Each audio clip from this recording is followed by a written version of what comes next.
بسم اللہ الرحمن الرحیم۔ آج رمضان المبارک کی 27ویں تاریخ ہے اور آج ہم قرآن مجید کی جس آیت کی تفسیر بیان کریں گے وہ سورہ 3 کی آیت نمبر 4 ہے۔ اللہ تعالیٰ نے اس آیت کریمہ میں انسان کی تخلیق کا ذکر فرمایا ہے اور بیان کیا گیا ہے کہ انسان کو بہت ہی اچھی صورت میں پیدا کیا گیا۔ چنانچہ اللہ تعالیٰ ارشاد فرماتا ہے اعوذ باللہ من الشیطان الرجیم بسم اللہ الرحمن الرحیم لقد خلقنا الانسان فی احسن تقویم۔ ترجمہ: بے شک یقیناً ہم نے آدمی کو سب سے اچھی صورت میں پیدا کیا۔ تفسیر: لقد خلقنا الانسان فی احسن تقویم، بے شک یقیناً ہم نے آدمی کو سب سے اچھی صورت میں پیدا کیا کے تحت مفتی صاحب فرماتے ہیں اللہ تعالیٰ نے انجیل، زیتون، طور سینا اور شہر مکہ کی قسم ذکر کر کر ارشاد فرمایا کہ بے شک ہم نے آدمی کو سب سے اچھی شکل و صورت میں پیدا کیا، اس کے اعضاء میں مناسبت رکھی، اسے جانوروں کی طرح جھکا ہوا نہیں بلکہ سیدھی قامت والا بنایا، اسے جانوروں کی طرح منہ سے پکڑ کر نہیں بلکہ اپنے ہاتھ سے پکڑ کر کھانے والا بنایا،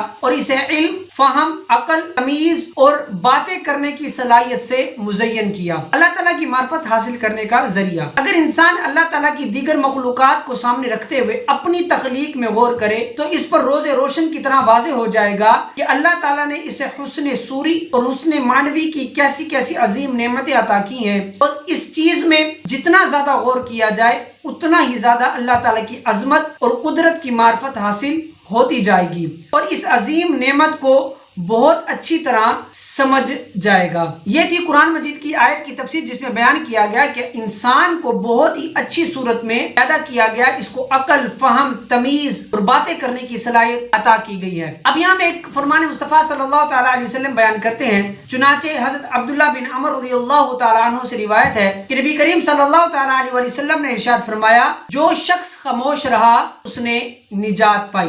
یہ تھا فرمان مصطفیٰ صلی اللہ تعالیٰ علیہ وسلم جس میں نجات پانے کا فارمولہ عطا کیا گیا کہ نجات خاموشی میں ہے، جو شخص خاموش رہے گا وہ نجات حاصل کر لے گا۔ اب یہاں ہم ایک فقہی مسئلہ بھی بیان کرتے ہیں۔